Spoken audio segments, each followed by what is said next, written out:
السلام عليكم. معاكم مس نيللى سعيد. النهارده ان شاء الله هناخد الستوري بتاعت جونيور 4 بعنوان روبن هود and his merry men. روبن هود and his merry men. الولد اسمه روبن هود. جاكيت وليه الغطا اللي هو الكابيشو اللي بيغطوا بيه الراس. هود اللي هو الكابيشو اللي بيتحط على الراس كده ويداريها. يبقى روبن اللي لابس غطاء للرأس and his merry men رجاله المرحين. تمام. نفتح الايه الستوري بتاعتنا. بسم الله. روبن هودز سونج الاغنيه بتاعته، وهم دايما كانوا بيغنوا عشان كده مسميينهم ميري مان، يعني رجال مريحين، وكان بيقولوا عليهم ساعات ان هم باند يعني فرقه موسيقيه. تعالوا نقرا كده. بيقول لي روبن، دي الاغنيه. روبن هود رايدنج ثرو ذا جلين وادي ضيق. روبن هود اللي يركب يركب الحصان بتاعه through the glen عبر الوادي الضيق. روبن هود with his band of men بالفرقة بتاعته رجالته. feared by the bad يخشاه الناس الوحشة.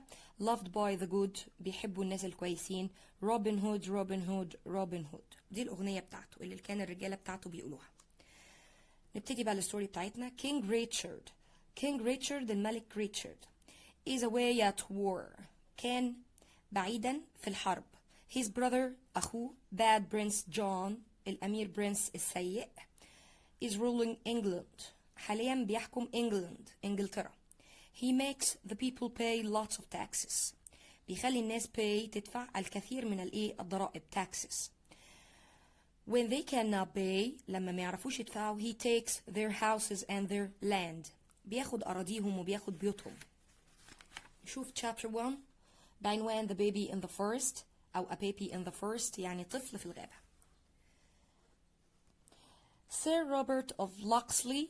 بصوا بقى، زمان كان دايما لما يندهوا الاسم حد بيقولوا فلان من المكان الفلاني، فاسمه روبرت. السير روبرت من مقاطعة لوكسلي أو من مدينة لوكسلي. and his wife Joanna lived in Sherwood Forest كانوا بيعيشوا في غابة شيرwood with their baby Robin بطفلهم روبن. they were hiding كانوا مختبئين from Joanna's father من بابا جوانا. he didn't like Sir Robert ما كانش بيحب Sir Robert and had threatened to kill him وهدد بقتله. so after their wedding بعد جوازهم they left Sir Robert's home. Sir Robert لما اتجوز جوانا ساب بيته at Locksley Hall في مقاطعة لوكسلي near Nottingham بالقرب من Nottingham and went to live in the forest وراح عاش في الغابة. Robin was born there. روبن اتولد هناك on a bed of green leaves على فراش من الورق الشجر الأخضر. تمام. one day ذات يوم as Joanna sat under a tree وجوانا قاعدة تحت شجرة with her baby in her arms وابنها ما بين ايديها. a bearded man on a white horse came crashing through the forest. راجل عنده لحية بيضة عنده لحية وراكب على حصان أبيض اقتحم الغابة. سير روبرت picked up his sword. سير روبرت مسك السيف بتاعه. so this is where you are hiding هنا بقى انتم مستخبيين. said the man الراجل قال. he jumped down from his horse وراح ناطط من على حصانه ونازل. father said Joanna بابا. she held Robin tightly in her arms وحضنت روبن جامد قوي ما بين ايديها. and this is baby Robin وده الطفل روبن. said Joanna's father باباها قال. the baby who will be Sir Robin of Locksley one day الولد اللي هيبقى اللي هيتسمى سير روبن لمقاطعة لوكسلي ذات يوم. well he is a handsome boy هو ولد شكله وسيم. he has your black eyes وعنده عينيكي السوداوتين. what do you want سير روبرت سأله عايز ايه.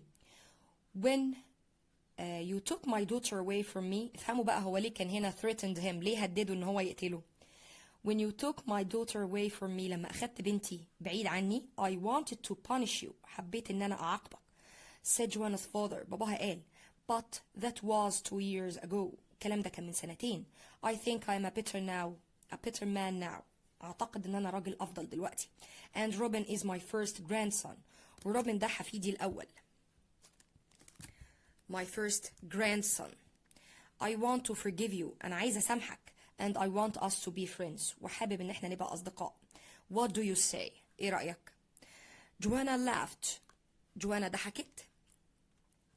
And put Robin in her father's arm. وحطت البيبي ما بين إيدين باباها.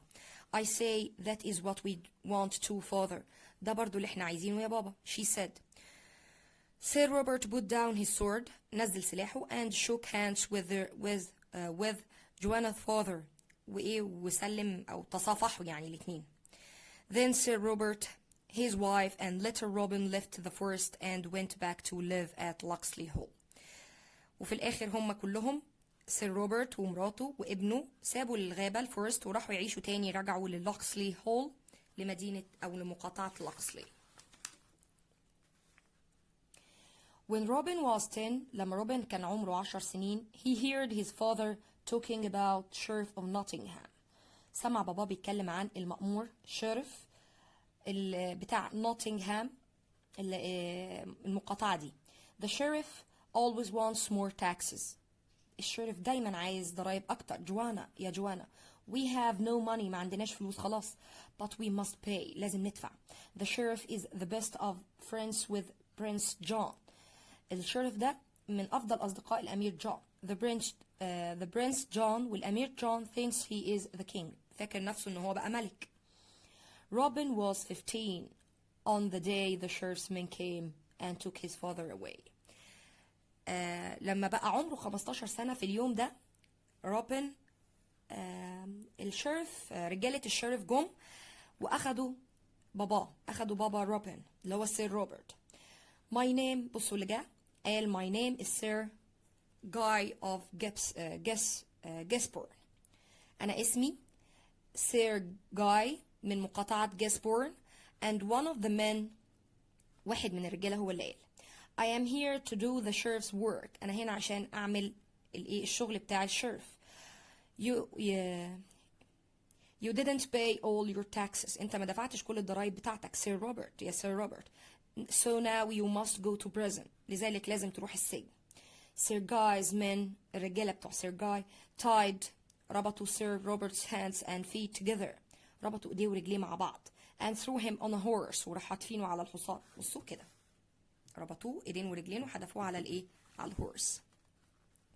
Then they galloped away. galloped يعني جاروا هرولوا او بالحصينة وابتعدوا.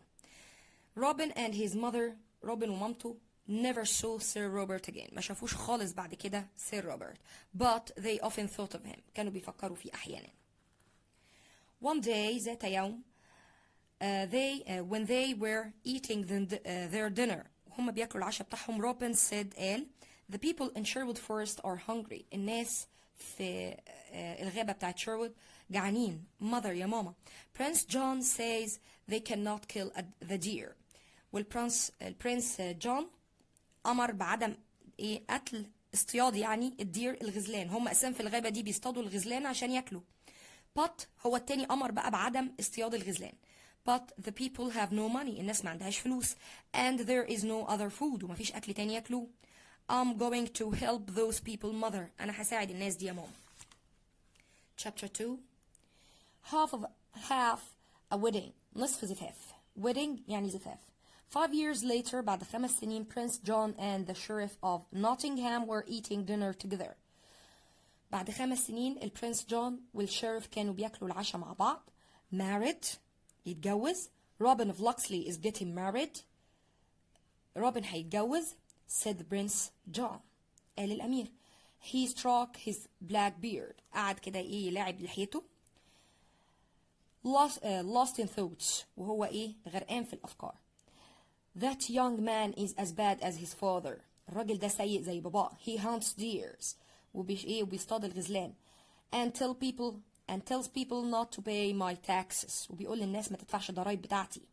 He thinks he is getting married. وكمان عايز يتجوز. Said the sheriff of Nottingham. الشريف قال he ate another mouthful of meat. أخذ قطعة كبيرة من اللحمة وأكلها ملا بقه يعني. But instead ولكن عوضا عن ذلك أو بدلا من ده he's going to prison. هيروح السجن. This is a good time to capture him. وده الوقت المناسب ان احنا capture نأسره. The wedding is tomorrow. الحفلة الزفاف بكرة. But the wedding dinner, العشاء بتاع الزفاف, is tonight at Loxley Hall. العشاء بتاع الزفاف النهاردة بالليل في Loxley Hall. Let's go to the dinner. يلا بينا نروح الدينر. We can wear the clothes of forest people. ونلبس الهدوم بتاعت الناس اللي عايشة في الفورست. So that عشان no one recognize us. محدش يتعرف علينا. Let's see what we can find out. تعال نشوف هنكتشف هناك. That night, النهاردة بالليل أو في اليوم ده بالليل, Prince John and the Sheriff of Nottingham went to Loxley Hall. البرنس والشيرف راحوا Loxley Hall. They ate a good dinner. أكلوا عشاء كويس. But they watched and listened too. قعدوا يسمعوا ويتفرجوا كمان. They saw Robin and his bride. شافوا روبن والعروسة بتاعته. bride يعني عروسة. تمام.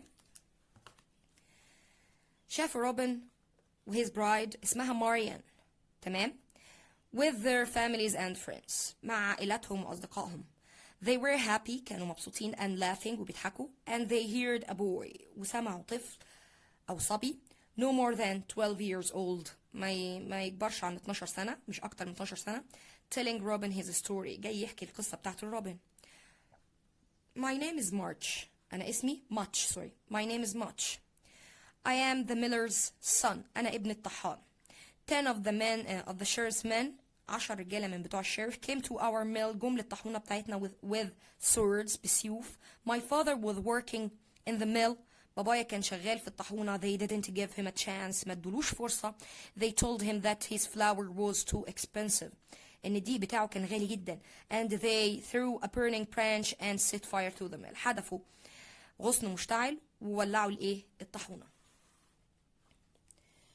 Much started to cry. ابتدى يعيط. And Robin put his arm around him. حط ايده around him حواليه. And said وقال له The sheriff is a bad man. الشرف ده راجل شرير. Now you have no father. ودلوقتي ما بقاش عندك أب. Marian and I will help you all we can. أنا وماريان هنساعدك على قد ما نقدر. But England will not be a happy place until King Richard is home. عمر انجلترا ما هتبقى مكان كويس لحد ما الكينج ريتشارد يرجع. لما الملك ريتشارد يرجع البلد بتاعته. And Prince John has gone. ويمشي البرنس جون. The two spies. الجاسوسين اللي احنا قلنا مين؟ Prince John والشيرف. Heard all they needed to hear. سمعوا كل اللي هم محتاجين يسمعوا. Robin of Loxley must die. روبن لازم يموت. Robin smiled at Marian. ضحك لماريان. She looked beautiful in the morning light that came in through the long window. كان شكلها جميل في انعكاس ضوء القمر اللي كان داخل من الشباك.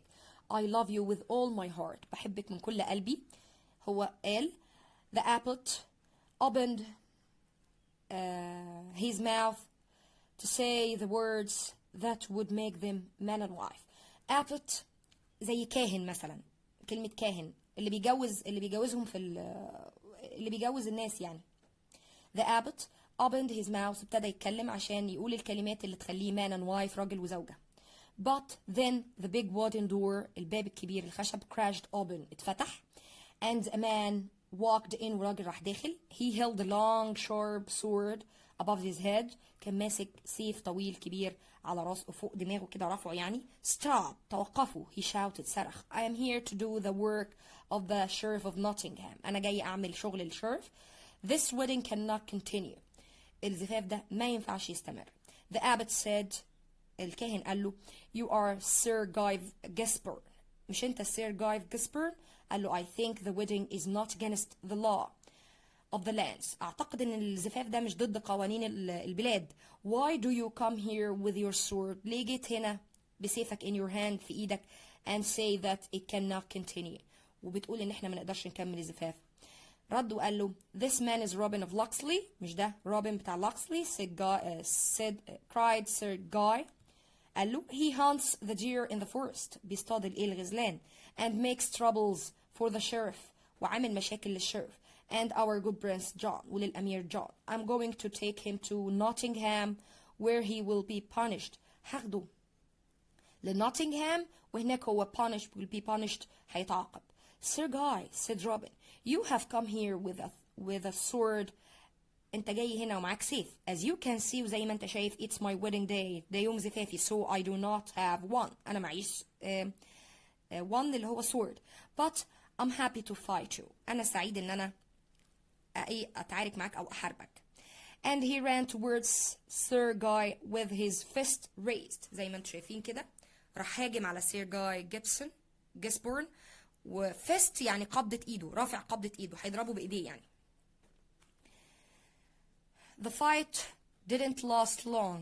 القتال didn't last long ما استمرش كتير. Sir Guy and his men couldn't beat Robin and his friends. ما قدروش يغلبوا روبن واصحابه. And they soon ran away وهربوا. When the fight was over لما الفايت كان انتهى روبن قال لماريان your father will look after you until we can be together again. باباكي هيهتم بيكي او يرعاكي لحد ما نقدر نرجع تاني يعني الزفاف ما تمش. Then he spoke to his best friend واتكلم مع صاحبه المفضل او صديقه Will Scarlet اسمه كده Will Scarlet. Come Will, we will hide in Sherwood Forest. هنختبئ في غابة شيرwood where we will make troubles for the sheriff. وهنعمل له مشاكل للشيرف and lots of it مشاكل كتيرة. Robin and Will Scarlet jumped on their horses ركبوا على الحصانة بتاعتهم and galloped off towards the forest وهرعوا ناحية الغابة. Chapter 3 The Merry Men الرجال المرحين. Robin was making arrows كان بيصنع سهام with his knife بالسكينة بتاعته. He sang a song كان بيغني أغنية as he worked وهو شغال. Robin, what do you think of this? إيه رأيك في ده؟ Robin stopped singing توقف عن الغناء and put his knife down ونزل السكينة من إيده. He looked up بص. Will Scarlet was sitting on a log كان قاعد على log جذع شجرة smiling at him وبيبتسم في وش Robin. Will was sewing يعني بيخيط. Some clothes جاي من كلمة sew. Some clothes بيخيط بعض الملابس with a needle and a thread بإبرة وخيط.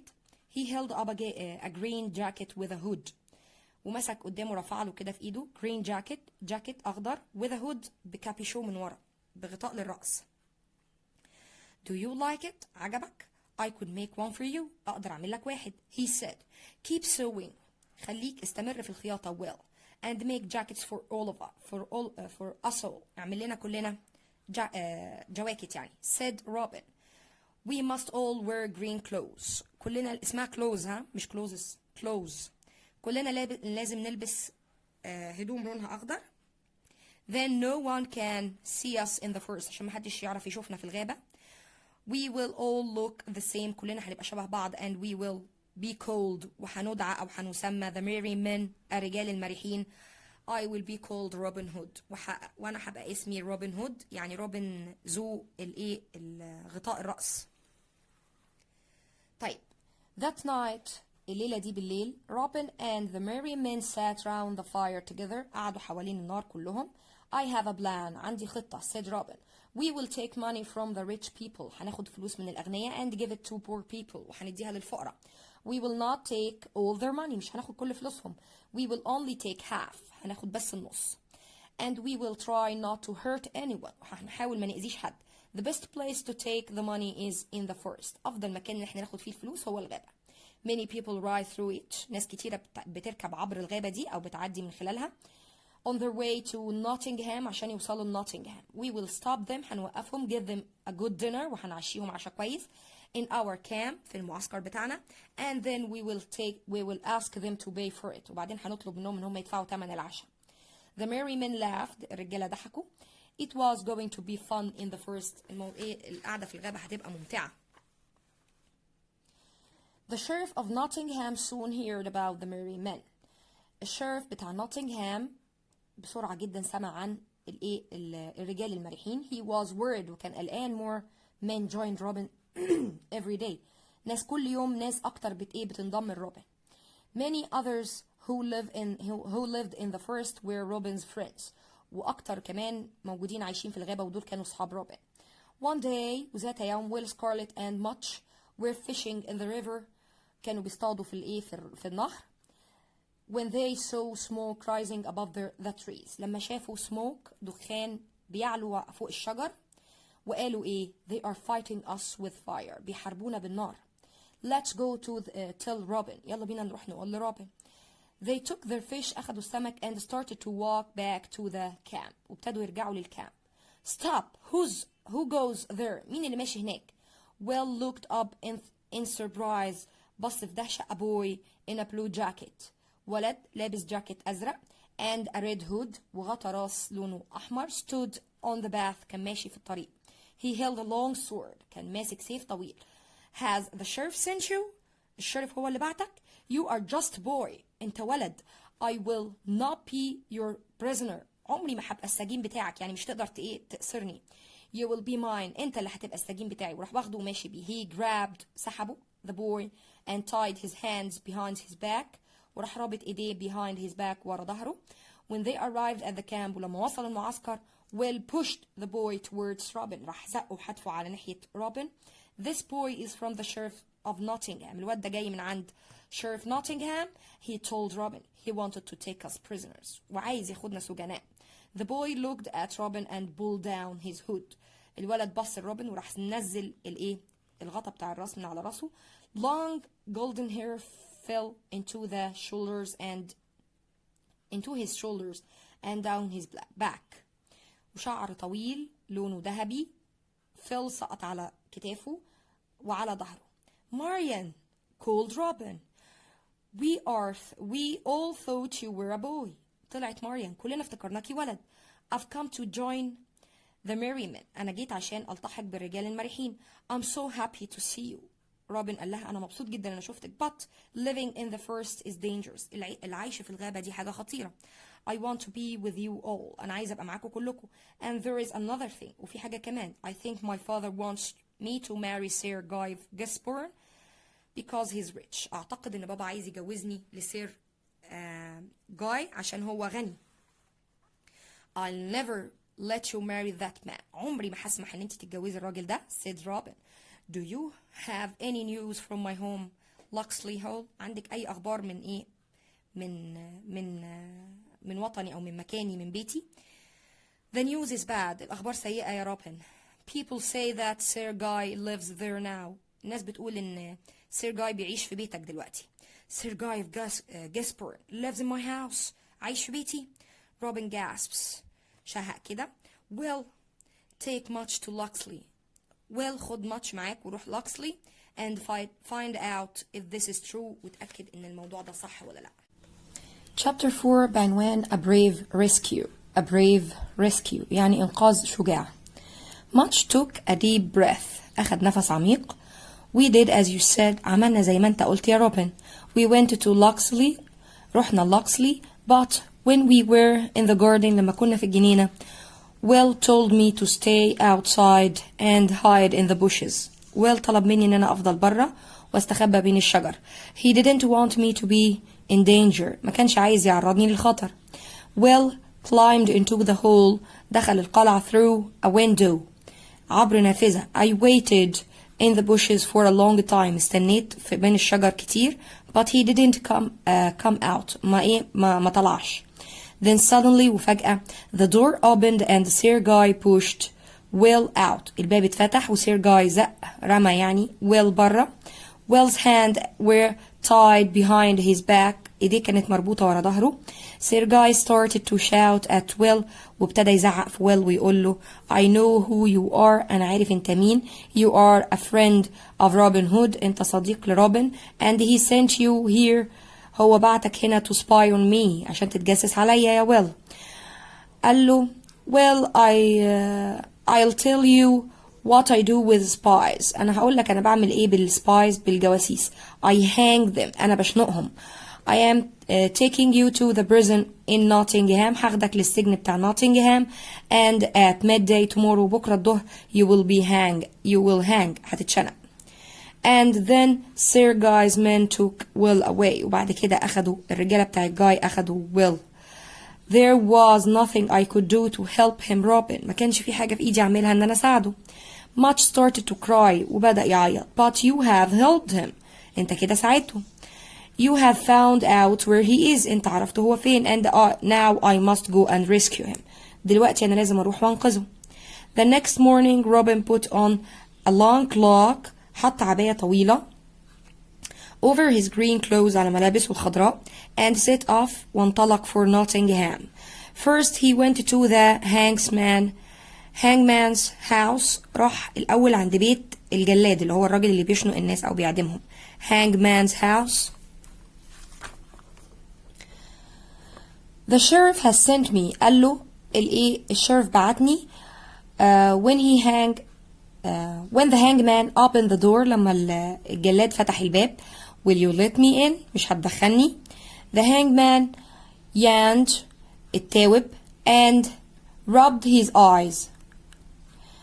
ودعك عينيه كان نايم يعني. Are you tired? انت شكلك تعبان. Then my news will make you happy. الأخبار بتاعتي هتخليك تبقى سعيد. The sheriff says that there will be no hanging today. الشريف بيقولك مفيش النهاردة إعدامات. You can have a holiday. تقدر تاخدوا أجازة. Now go back to bed. يلا روح نام. As he walked to the town square. لما راح لميدان البلدة. Robin laughed at the way he had fooled the hangman. روبن قعد يضحك على الطريقة اللي هو خدع بيها الجلاد. But he stopped laughing. ولكن توقف عن الضحك when he saw his friend Will Scarlet. لما شاف صاحبه Will Scarlet. Will stood on a scaffold with a rope around his neck. كان واقف على المنصة بتاعة الإعدام وكان فيه rope حبل حوالين رقبته. The sheriff was there. الشريف كان هناك. He was talking to Sir Guy of Gasport. كان بيتكلم مع Sir Guy. A crowd of town people stood and watched. وكان في حشد من الناس اللي موجودة من التاون من البلدة واقفين وبيتفرجوا. Robin quickly pulled his hood down. راح منزل الكابيشو بتاعه أو الطاقية أو الرداء بتاع الرأس over his face على وشه and walked up to the sheriff. وراح طالع عند الشرف. I think you are waiting for the hangman. أعتقد إن أنت بتستنى الجلاد. I have come to tell you that he is not well. أنا جيت عشان أقول لك إن هو مش كويس and I am here to do his work. وأنا جيت هنا عشان أعمل الشغل بتاعه. Is this Will Scarlet? هو ده Will Scarlet. Let's hang him now. يلا بينا نعدمه دلوقتي. Robin climbed up onto the scaffold and said something to Will. طلع وقف على المنصة بتاعت الإعدام وقال له Will حاجة. As he did so وهو بيعمل كده he untied فك the ropes around Will's hands and neck. فك الحبل اللي حوالين رقبة وإيدين Will and pulled a sword from beneath his cloak. وسحب سيف من تحت العباية بتاعته. He handed it to Will وسلمه لويل. Then he pulled out his bow and arrow. وبعدين طلع القوس والسهم بتاعه. And turned to face the sheriff. وبص في اتجاه الشرف. I, Robin Hood, am the hangman. أنا روبن هود هو الجلاد. And he shot an arrow into the air above the sheriff's head. وراح حادف أو منشن يعني سهم في الهواء فوق راس الشرف بالظبط يعني بيهدده. I'm not here to hang Will Scarlet. أنا مش جاي هنا عشان أعدم Will Scarlet. I'm here to rescue him. أنا جيت عشان أنقذه. The sheriff's mouth opened in surprise. البق الشرف فمه اتفتح من كتر الدهشة. As quick as the flash وفي لمح البصر. Robin and Will jumped on 2 horses and galloped away from the town square. Will وروبن ركبوا على الحصينة بتاعتهم وطلعوا من ميدان البلدة so they were safe in Sherwood Forest. ورجعوا تاني بقوا في أمان في قرية في Sherwood Forest. The new cook يعني طباخ. One day ذات يوم Robin was walking by the river. روبن كان ماشي بمحاذاة النهر. He was looking for deer. كان بيحاول بيدور على دير غزلان بيصطاد يعني. The forest trees shaded him from the hot sun. الأشجار بتاعت الغابة ضللت عليه من الشمس الحامية. He smiled as he thought about the way he had rescued Will. كان بيبتسم وهو عمال يفكر في الطريقة اللي أنقذ بيها Will. Then he saw a little boat. وبعد كده شاف قارب صغير. A very fat man was untying it from a tree. راجل تخين جدا كان بيحاول يفك الحبل بتاعه من شجرة. Good morning sir, cried the man. الراجل قال له صباح الخير. He saw Robin. لما شاف روبن. Do you want to cross the river? تحب تعدي النهر؟ Robin thought about this. فكر في الموضوع ده روبن. He didn't want to cross the river. ما كانش عايز يعدي النهر. But he thought he would have some fun. ولكن قال احنا ايه هنستمتع شوية. Yes please. قال له ايوه من فضلك. He said and climbed into the boat. وتسلق ودخل القارب. As he rowed across the river وهو بيجدف عبر النهر, the fat man told his story. الراجل التخين قال القصة بتاعته. My name is Friar Tuck. أنا اسمي Friar Tuck. I had to leave my abbey. شايفين لبسه؟ هو شكله راهب. abbey يعني دير. اضطريت أسيب الدير بتاعي because I spoke against the sheriff of Nottingham. عشان اتكلمت في إيه؟ ضد الشرف بتاع Nottingham. Now I row people cross the river for a living. دلوقتي بقيت بعدي الناس رايح جاي عبر النهر كشغل يعني عشان يكسب لقمة عيشه. When they reached the other side of the river لما وصلوا الناحية التانية من النهر, the fat man said, الراجل العجوز التخين قال له, let me help you out of the boat. تعالى طلعك أساعدك وطلعك من القارب sir. Now you must pay me 2 gold coins. دلوقتي ادفع لي بقى ايه؟ عملتين ذهبيتين. Robin said, I think I want to cross the river again. أنا عايز أرجع تاني الناحية التانية من النهر. Please take me back to the other side. أرجوك رجعني الناحية التانية. Back to the other side. ورجعوا الناحية التانية. Said Friar Tuck, surprised. وهو بيتفاجئ قال له متفاجئ. But he did as Robin asked. ودى الناحية التانية وعمل زي ما هو طلب. Now sir, قال له you must pay me 4 gold coins. لازم تدفع لي 4 عملات ذهبيين. I have no gold. معيش ذهب. I will pay you in another way. هدفع لك بطريقة تانية. Climb onto my back. تسلق على ظهري and I will take you across the river.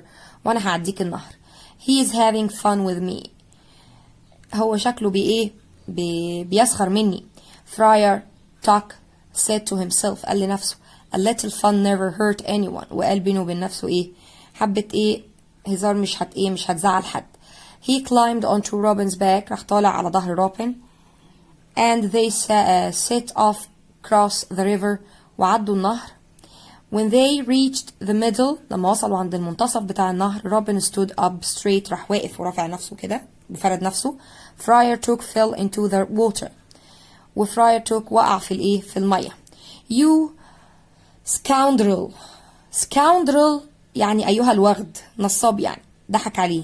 You scoundrel, cried Friar Tuck as he spat out. وهو بيطف a mouthful of river water. حبة مية دخلوا من النهر في بقه, تفهم, وبعدين قال له you scoundrel أيها النصاب يعني أو الوغد. I'm no scoundrel. أنا مش وغد. cried Robin raising his fist. وهو بيرفع إيده. I am Robin Hood. أنا Robin Hood. But they didn't fight. ما تخانقوش. Instead they started to laugh. الاتنين ابتدوا يضحكوا. Will you be one of my merry men? تحب تبقى واحد من الرجالة بتوعي. You are a good boatman. انت مراكبي كويس. And I think you will be brave fighter. واعتقد انك هتبقى محارب شجاع. قال له and I am a good cook. وانا طباخ كويس كمان. And I am greedy. وطماع كمان. laughed Friar Tuck. قعد يضحك. That's why I am so fat. عشان كده انا تخين. Would you like me to cook for you? تحب اطبخ لك and for other merry men. واطبخ للرجالة التانية بتوعك. I would like that very much. أحب جدا. Come back to our camp. تعال المعسكر بتاعنا and you can cook your first dinner for Robin Hood. تطبخ أول عشاء ليك لروبن. It was a good dinner. كان عشاء كويس. When they had all finished eating. لما كلهم خلصوا أكل. The merry men sat around the fire. قعدوا حوالين النار talking and laughing. بيتكلموا وبيضحكوا. Suddenly Robin jumped to his feet. وفجأة روبن وقف. Friar Tuck, you have cooked a good dinner for us. Now there is one more thing I would like you to do. انت طبخت لنا عشاء كويس بس في حاجة كمان انا عايزك تعملها. قال له name it, سمي, قول اللي انت عايزه. And I will do it. وهعملها. Marian and I have only had have a wedding. أنا ومريم عملنا نصف زفاف بس، يعني الزفاف ما تمش. We have Sir Guy of Gisborne to thank for that. والفضل يرجع لإيه؟ لسير جاي. You are a friar. أنت كاهن أو راهب. Will you finish our wedding for us؟ ممكن تكمل الزفاف بتاعنا. I would like that very much. قال أحب جدا. said Friar Tuck. قال الإيه؟ Friar. احنا النهارده هنقف لحد chapter 5، وإن شاء الله هنكمل بقية الستوري على جزء تاني عشان هي كبيرة شوية.